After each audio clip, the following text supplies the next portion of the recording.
Well, hello, everybody, and welcome back. And if you are just tuning in with me for the very first time, it's so nice to meet you. And I'm really glad you're here with me today. I am your host, Heather Carey, nutritionist, chef, mom, and a woman who has been around the block with food. I want to open up about real food in relation to health, weight, and our bodies so you can make peace with what you eat.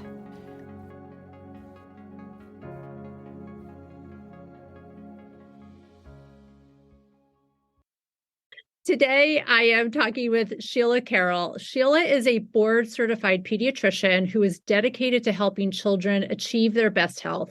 She does this by working exclusively with parents who are willing to focus on modifying their own behaviors to ultimately improve their child's health.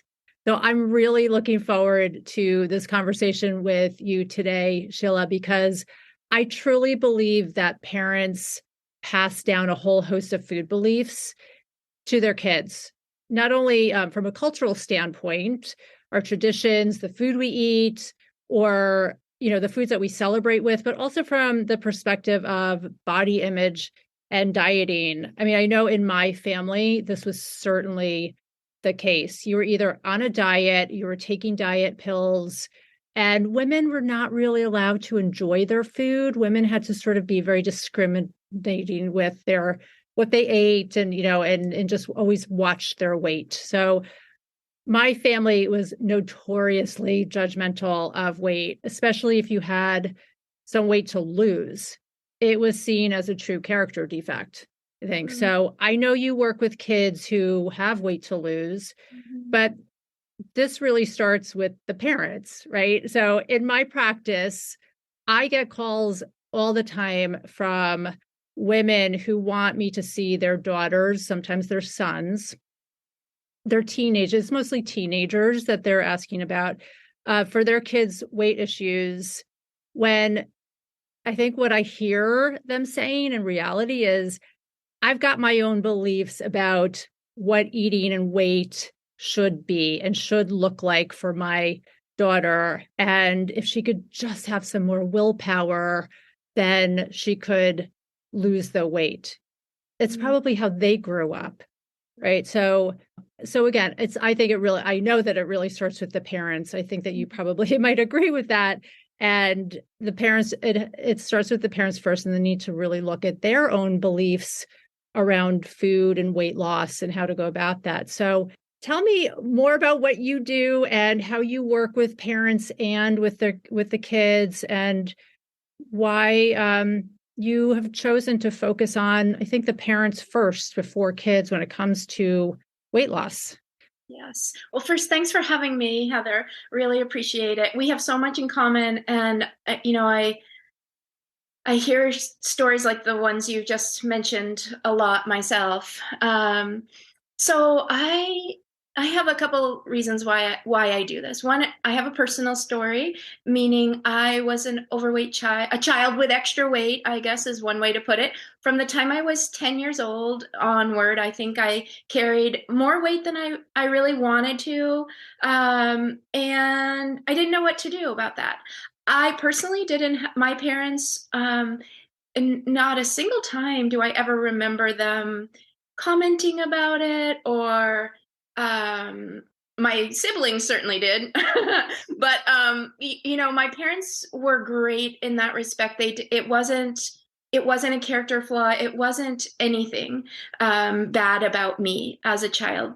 um, and in the same respect, we didn't change as a family. We didn't do anything that kind of helped me or gave me the help I needed as a child. So I was one of 5 kids. I was probably the child that struggled the most. I have 2 siblings who never struggled as kids with their weight at all. They could eat. We were all eating the same things.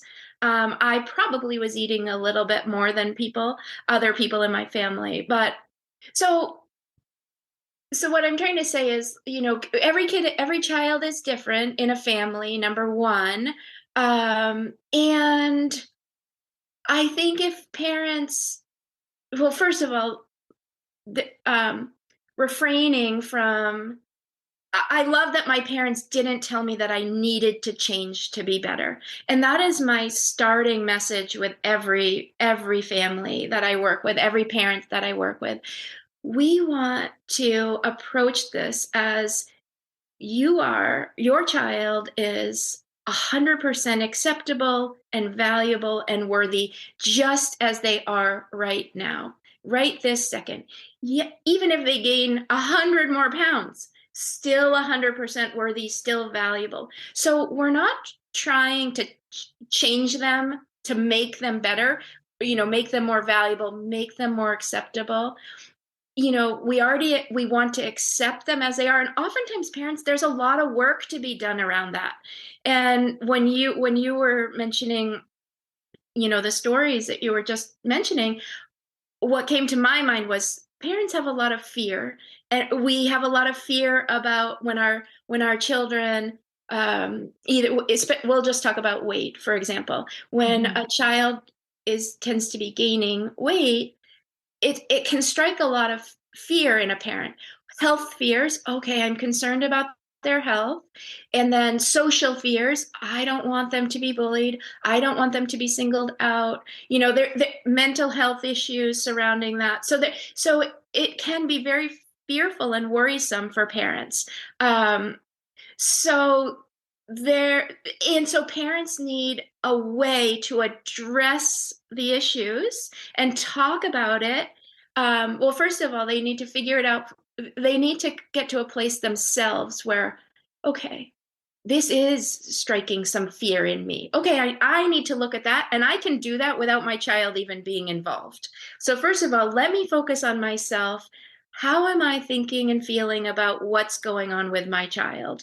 And how do I want to, first of all, decide on purpose, thinking, like, do I even need to talk to my child about this? Because there's so many things parents can do, especially if you have a younger child. You don't even ever need to say to your child what you're changing or what you're doing. We're going to eat less candy because we need to lose weight. Like, that's not a helpful thing at all to say to somebody. You'd want to say something like, oh, I realize, like, oh, this extra added sugars aren't that great for my human body and your human body. And we know our human bodies don't really metabolically, physiologically react well to that sugar. So we're going to make some changes here. When you get to it, sorry, keep going. You were No, going to that's say okay. something. I was just gonna just pause for a second because I wanted to just talk about that fear that parents have. Yeah. And I'm just wondering, do parents typically come to you wanting to fix their children first, and then they realize, maybe after working with you a little bit, that it starts with them, their beliefs, right, and their Yeah. fears and their judgment Well, on being overweight and like what that means in society and stuff. I know there's that certainly was the case, so I think, with much. me, with just me growing up, is that my parents just, it was just a big strike against you if you had a couple pounds to lose. And Mhm. even when I was growing up, when I was about 11, was I overweight? No, I probably had I had Yeah. maybe a couple of pounds to lose, but that got drilled into my head. You might want to lose a couple pounds because of their fear Right. of what Right. it would do for me, and what all the detriments of It going might through limit life. you. It might limit, the stigma, the weight stigma, which is real. And so while we don't want to give in to that, and say you need to change because of all this stigma out there. So we become aware of the stigma, and at the same time reject that.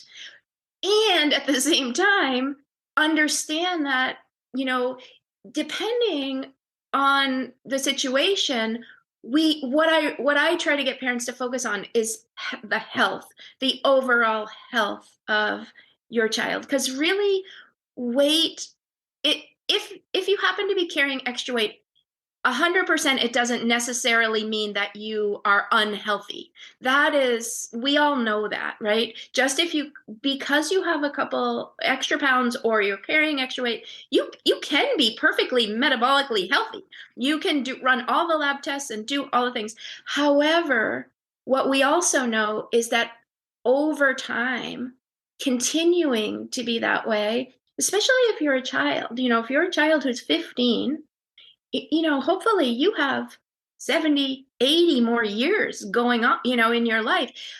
We have to understand how the human body works in the food system that we're currently living in.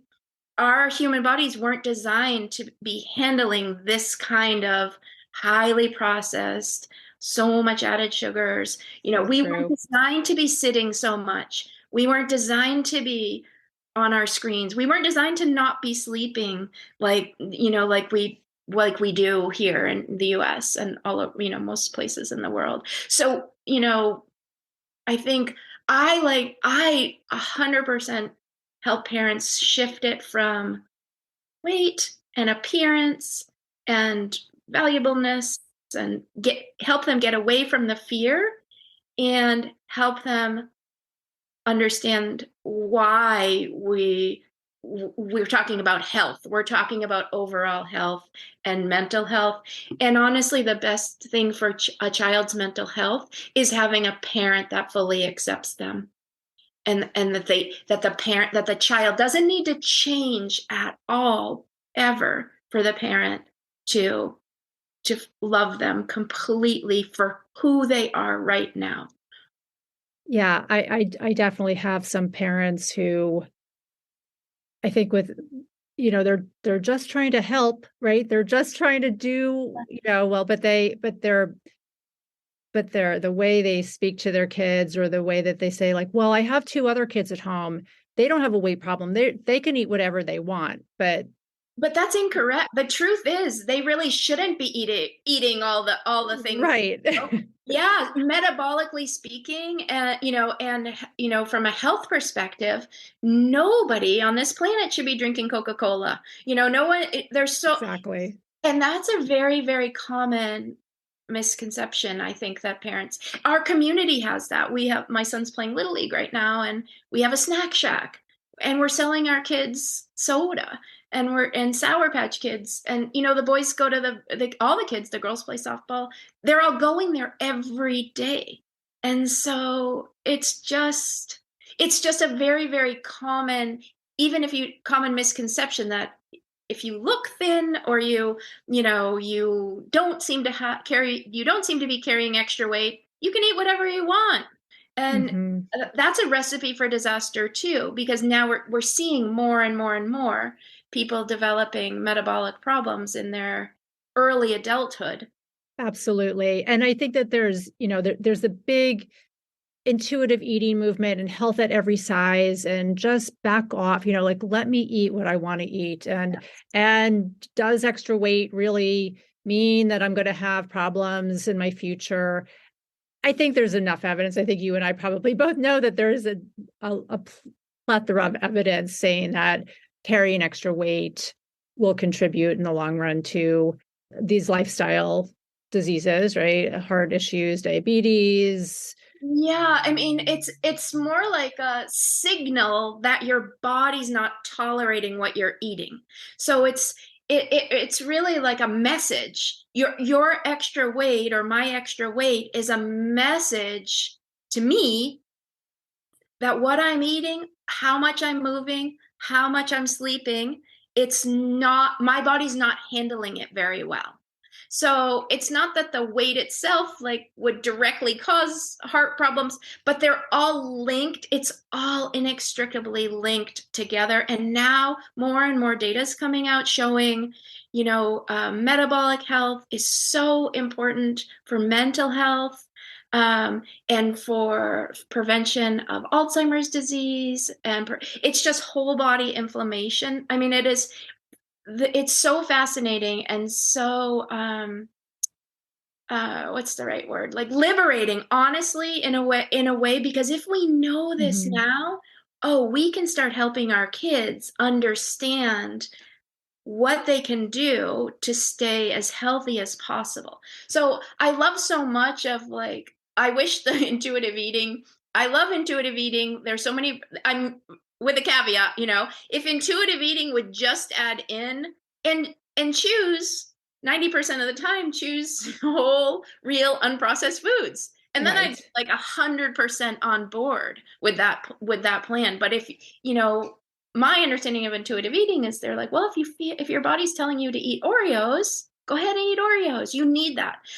I think that the problem with that is what's telling you to eat Oreos is your very ancient brain who is trying to keep you alive by storing as many calories and as much fat as possible. And in today's world, your brain is going to be suggesting you should eat that, you should eat that, you should eat that, because it wants the dopamine hit. It wants that whole cascade of feeling good in the moment. But we're bumping into so many problems with that. Yeah. There's right. The ultra processed foods, right, just give you Mm, that hit of, such deep satisfaction and let me come back for more. So yeah. I guess when kids are raised eating a lot of that stuff, and then suddenly, but they're having weight problems and they can't. I feel like there's this fine line sometimes between the parents like shaming them. I mean, I'm just curious how you address this. Parents might say to them like, "Well, you can't eat this stuff now." And then them feeling like, well, but I love it. I mean, this is my ultra processed foods that like my brain loves. And they're young kids, it's hard for them to look into the future and see oh yeah, when I'm 50, I might be having a heart attack. So I better, eat healthy now at 10 years old.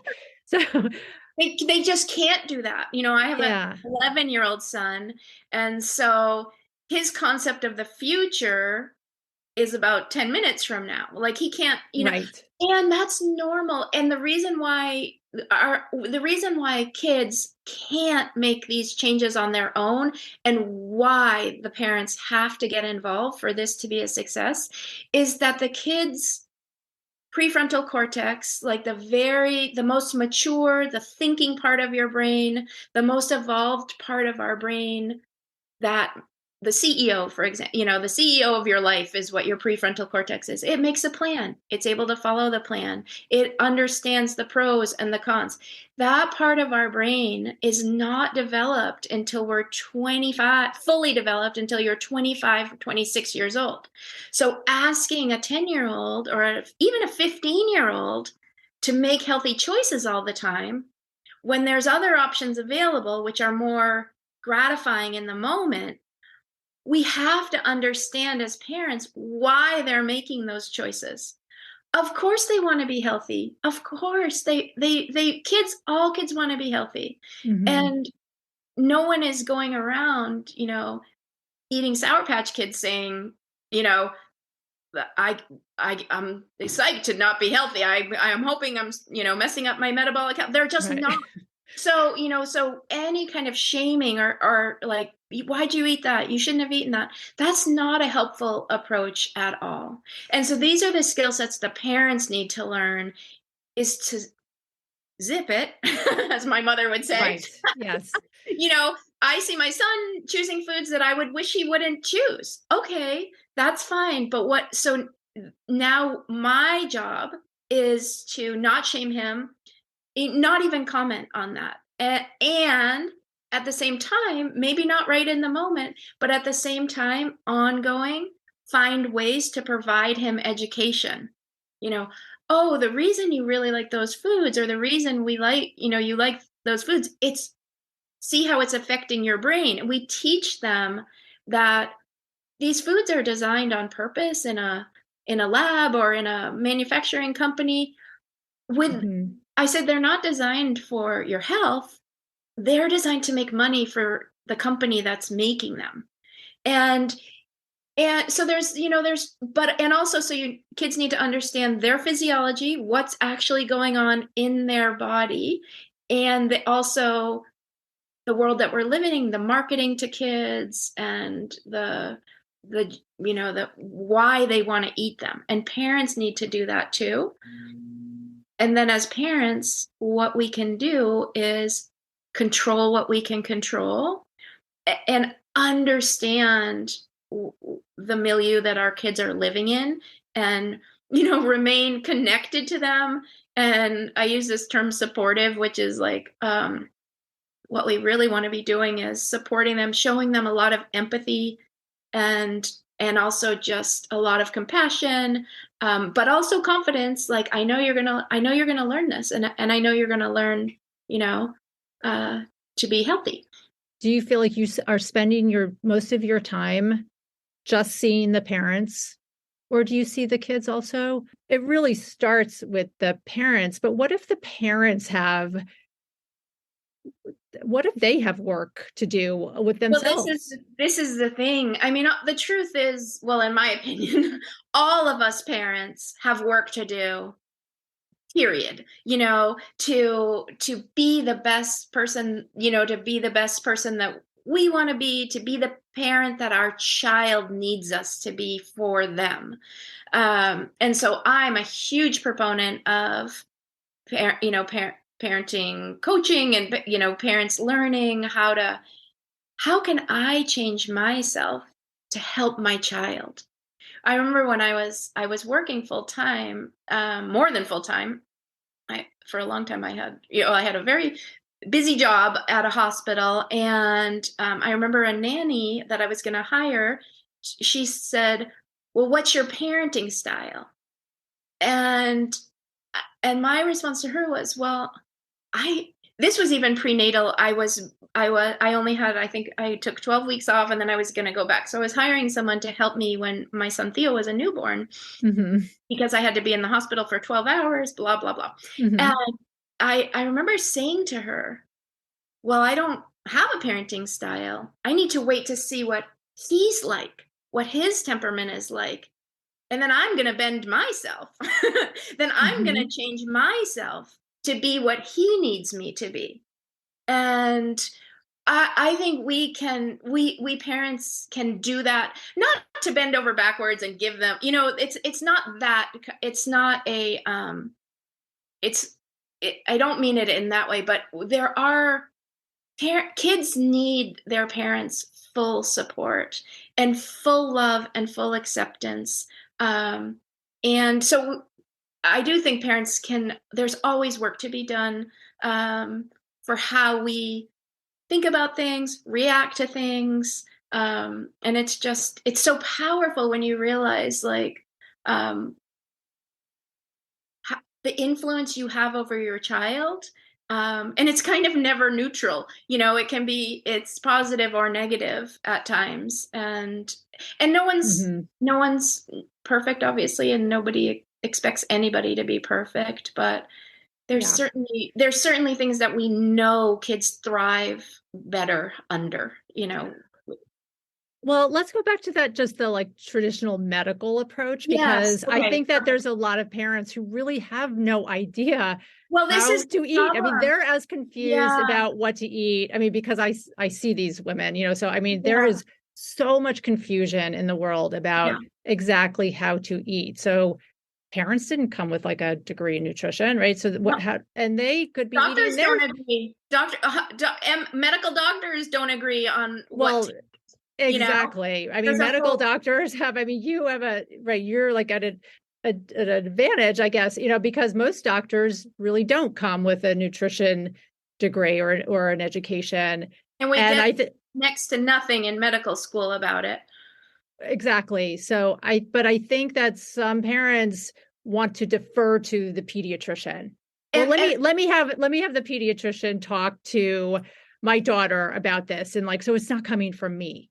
And exactly. And then the pediatrician does like what my daughter's pediatrician did, and kind of lectures her and shames her a little bit. And you got to lose this weight, and we got to get this off you, and just eat less and exercise more.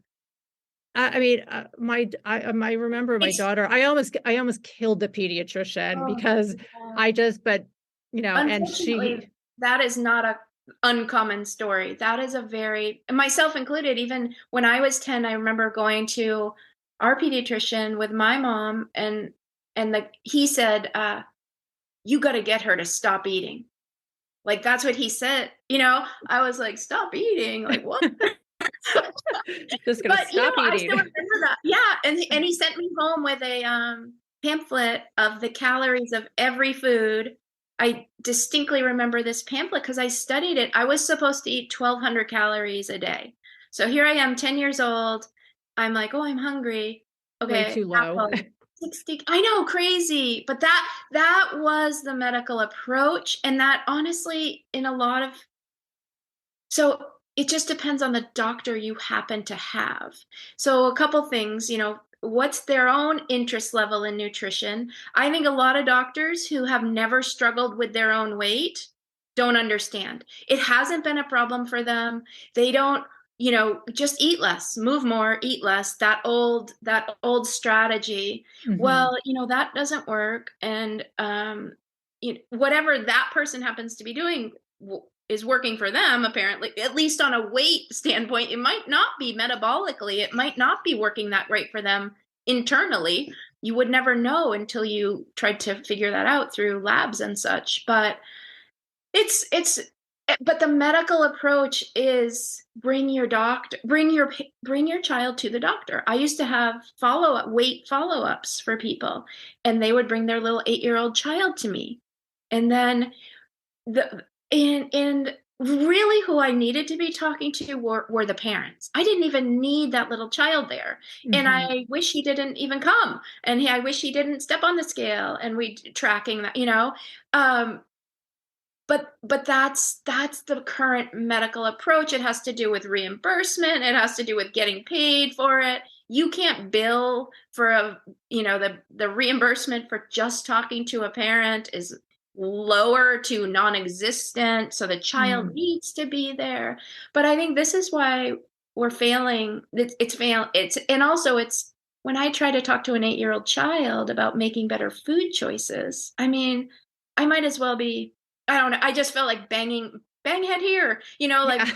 poor little guy, eat the rainbow. He's like, what? Yeah, you might as well be talking to the wall because you know, they're I very much in the moment. They're like, "We like I was Oreos." I just felt like I was wasting my time, number 1, but also more importantly, I was like, I need to tread so carefully here because I don't want to harm this little 8-year-old boy or girl or child in any way, And the same thing, talking to parents, you have to be very careful. You don't want to harm them and say it's not shaming, it's not anything.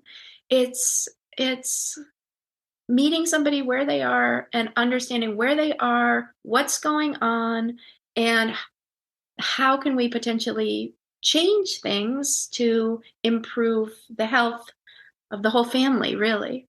Right. So this sounds like this is very much a lifestyle approach versus that traditional medical approach. So tell me a little bit more about how you decided to shift your focus because it sounds like you were very much in the traditional medical I was for world. 20, yeah, for 23 years. I was, yeah, clinical pediatrician, seeing patients. I had some great jobs, working in hospitals, taking care of babies, going to the deliveries and things like that. And then, um, when a couple things happened. Well, my son was getting older, so he needed me in different ways. I wanted to be home more, and I took a regular 9 to 5 clinic. Well, it wasn't 9 to 5, but it was, more of a in the office kind of job. So I wasn't running around in the emergency room or anything like that. Um, and I started to see what was really going on with families and their struggle to have these healthy habits. Healthy habits are like so boring to talk about. Nobody wants healthy Mhm. habits. You know what I mean? It's like so painful. I wish Yeah, there was a more exciting way to talk about it. I Uh, know. I I agree with you. love, And people are like, "Ugh, I have I to talk know, about healthy that." habits. You can just literally see people zoning out. Mhm. But what I tried to educate people was like, these healthy habits. So sleep, nutrition, movement or exercise, and then emotional regulation skills, feeling your feelings. Like these four pillars of health are what's going to open that door for your child to have a wonderful childhood and really be free, and because kids today are struggling with so much. Yes, weight problems. I think the pre-pandemic data was suggesting 1 in 5 kids is really struggling with their weight. And it's probably even higher now, to tell you the truth, given everything that's been going on. But anxiety, depression, oh geez, bullying. I mean, all the things that kids are struggling with. Um, Healthy lifestyle, getting enough sleep, getting off your phone, getting more movement in your day. It's just going to improve every aspect of your child's life. Um, and as a parent, it's hard. It's Mm. hard to be always feeling like you are swimming upstream and get off your phone, all right, get outside, eat this, here, I'm cooking this, and so it's just a lot of work for parents. Right. It, which is it's just effort, but it's so worth it.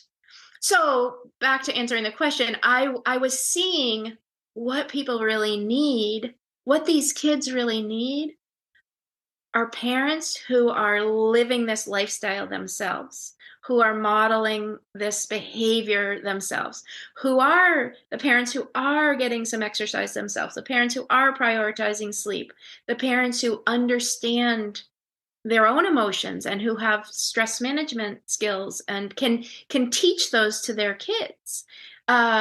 So I transition, and at the same time, I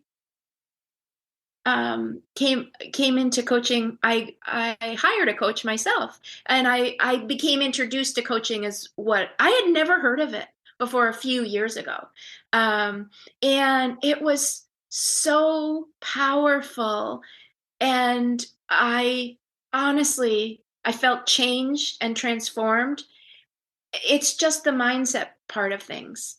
And Mm. so, because, as a doctor, I'm used to telling people, like, oh, you're sick, take this medication, do this, do this. Oh, you're struggling with weight. Okay, eat this, don't eat that, move, exercise like this, don't, Right. but This happens and do this. When that happens yes, and do that. exactly. Take But you're the not they're sick with this, take this, right? Right. But the problem is, how do we help people go from like knowing what to do to actually being able to do it? Mhm. That's the gap. I had that gap myself. I still have it sometimes, This is what we're always working on. And okay, I know I want to, cook at home 3 times a week for my child, for my family. Okay, now, how am I actually going to get myself to actually do that? And through coaching, that's what I learned, how to do that. And then I learned so you learn how to set goals. It's very forward looking. Okay, how am I going to do this? And then figure it out by understanding, like, the thoughts create your feelings, and your feelings drive your actions, and your Mhm. actions give you your results. So if you don't like your current results in your life, you can circle it back to the thoughts and feelings you're having. Yeah. And so, as opposed to like traditional diets, which are like, eat this, don't eat that, limit your calories, coaching helped me understand the thoughts and the feelings I was having that were driving me to eat what I was choosing to eat or not eat. Mhm. And so I was seeing in medicine, like, oh, I felt like I wasn't helping anybody, honestly. And at the same time, I saw this world opening up in coaching, like, this is what people need. Mhm. And medicine is just not there yet. We don't have the time. Doctors aren't compensated for that. They're like, the hospitals Yeah. don't want that. The hospital systems, they just want you to churn through the patients and give them this drug, give them that drug, move on, keep going. And Yeah. people need time. Yeah. Yeah, no, I always say to my clients too, I'm like, because a lot of people come in and they're disappointed in their doctors, and their doctors aren't telling them what to do with food, and they're not telling them how to eat. And I said, that's not their specialty. Doctors are not specialized in food. That's why you come to a nutritionist or a coach, or, or you go elsewhere. They can't be specialists in everything. So Right. you go to And the truth doctors is, for what certain works things. for one person, there's no blanket statement. What works for one person is not going to work for another person. Somebody going low carb, that might be great for one person, but it's not great for everybody. Somebody else might not feel good on that way of eating. So that's the whole thing. Right. It's like a big science experiment. You have to figure out, what's a way of eating and living, honestly, what's a way that works for me, gives me the results I want, and I feel good. So that combination just keeps you doing it, you know? Right. Yeah. Parents have so much to contend with too. I mean, first of all, we're talking about mindset and doing this, but a lot of my clients, at least myself included, were raised on and off diets, right? That's how they know how to lose weight. Follow someone else's plan. You lose 20 pounds. It's unsustainable. You go off of it, or you drift off of it. You gain the 20 pounds back. And that's just your life. You're losing and gaining like 20, 25 pounds, like your whole life. So that's, I think, one big thing that parents have to contend with is that belief system in how you lose weight and eat healthy. And that's to follow someone else's rules rather than your own inner knowing, or, your own. Your innate. Yes, and your intuition. I think also parents have, parents are busy, right? Parents are, 100%, I for mean, sure. they're working, I have one they're child and I feel my life is hectic sometimes. right. Yeah, I mean, they're working a job, and then you want them to go home and make dinner for them, and and then I think the final thing that I had thought of was just to contend with the relentless messaging from social media that kids get. So, which I think can set up just resistance on both parts, right? From the kids and from the parents. So just maybe starting from the kid part, what if, you're working with the parents, and their child just is resistant to changing, like just totally resistant, or they're seeing something on social media, or they're seeing, like, how do they help them with that resistance? The first thing, and this is so common, people say, I have clients, my child doesn't want to talk about it, doesn't want to change, isn't willing to do anything. I think they have a problem, but they don't even think they have a problem, and my approach to that is, they don't have a problem. You have the problem right now as the parent. Mm-hmm. You have the problem. Two things, first of all, in the immediate moment, your child is not in danger. Yes, moving down the line, like we said previously, you probably don't want your child to keep gaining 10, 15 pounds a year. That's not a healthy, sustainable way to live. But right now, what your child needs from you is acceptance of them as they are. And at the same time, we do this with so many other things. We do this with alcohol for our teenagers. We do this with drugs, we smoking, vaping. We Mm-hmm. we educate them, and we set some boundaries, and we want to stay connected to them. Now, it's hard to see your child coming home with what you might consider unhealthy food choices.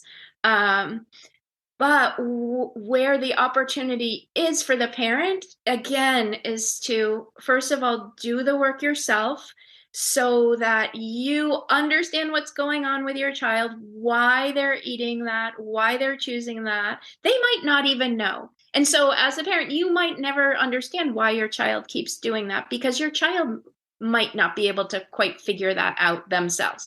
But you can still help them by accepting them, at the same time educating them as to, in a calm moment, okay, I'm concerned about, I was reading this thing and it's telling me that, foods with added sugars are causing damage to our livers and our organs, whatever way you figure out to mention it to your child.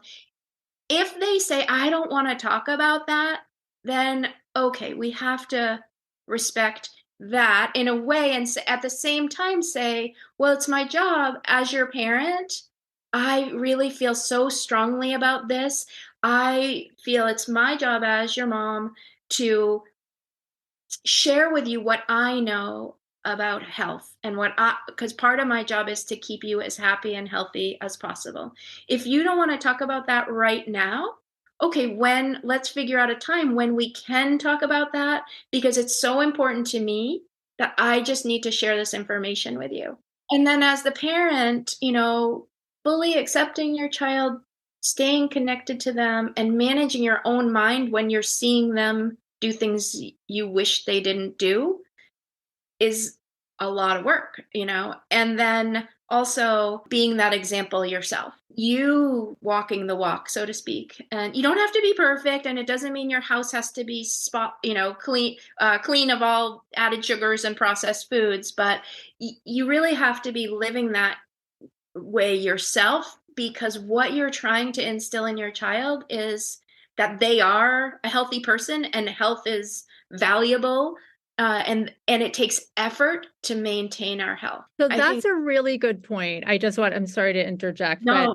but because do you feel like sometimes that parents are scared to bring up these topics with their kids? Because if they bring it up with their kids, then they're going to have to look at their own stuff. Yeah. And that includes, I think, not only just food, but alcohol. No. How can you tell your 16-year-old to not drink and go out and drink when you're at home drinking a bottle of wine a night? Or how can you tell your kids, like, you can't eat Oreos and drink soda when you're out, doing some unhealthy, like, food habits too. So do you feel like there's some kind of anxiety and fear maybe from the parents too? Because it's like, oh, if I tell my child he's got to change, then I'm going to have to start looking at myself. And a lot of people are unwilling to do that, unwilling to even acknowledge that, unwilling to look at that. And, that's part of our problem here. That's part of the problem we're facing. This is why, parents, it is a shift. If you have a child struggling, it's even things with anxiety and depression. If you have a child struggling with those things, there are things you can do yourself to help your child. But you have to be willing to do the work yourself. I think the bottom line is, you have to be willing to swim upstream a little bit.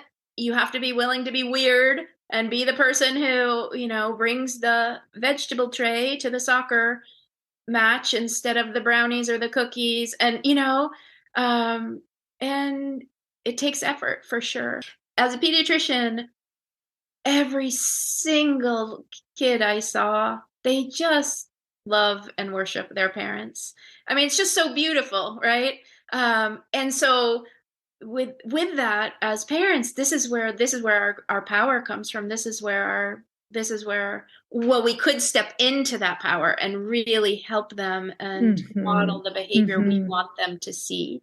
Right. And that takes some willingness for introspection and work on ourselves. And so many parents are already doing that work. It's not that nobody's doing that, of course. Yeah. So our kids. Yeah. I mean, it sounds like, right.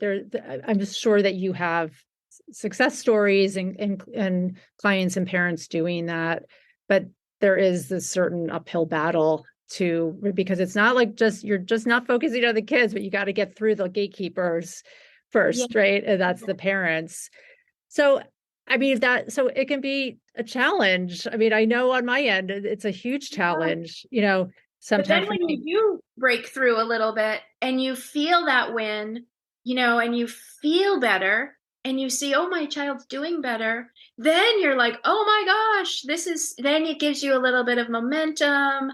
It gives you a little bit of confidence to keep going. So, the hard part is getting started, right? That whole a body in motion tends to stay, a body in rest stays at rest, and a body in Mhm. motion stays in motion. So getting Yes. started. And what I say to parents is there's nothing too small that you could do. So if you are a family that drinks soda, okay, you might not be ready to completely cut that out, but you could cut it in half, and then next you could even cut that in half. You know what I mean? So, and taking small steps, and at the same time really keeping an eagle eye out to like tie how you feel and how your body feels physically, mentally, emotionally with these changes that you're making. Like, oh, I notice when I don't drink soda, I feel more energetic, or I just feel better, or my child sleeps better, and then focusing on the benefits instead of what you're missing or how hard it's going to be. We've talked about how challenging it can be, and I think that's important to do too, because I think it's totally unrealistic to tell people, make these changes, give up flour, give up sugar. Mhm. It's not that easy at first. However, it's completely doable, and so many people have done that, and so many families have done that, and so many people have changed. It's not impossible. So It's yeah, I mean, there's so much that goes into Yeah. healthy eating and healthy habits and making it a lifestyle and making it a lifetime of habits. But it sounds like, Sheila, that you are so passionate about what you do. And I love the idea that, you start with the parents first. How can people find you and work with you?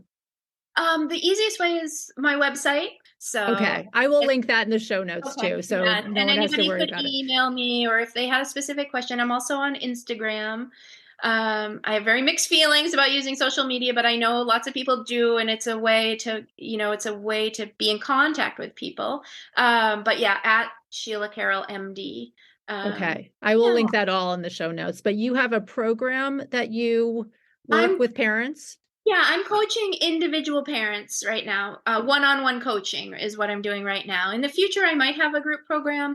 I think that's so powerful as for support and for learning. But right now, what I'm doing is one-on-one and individually meeting with people and helping. Because every family is so different. It's every mom Mhm. is every person is different. Every child is different.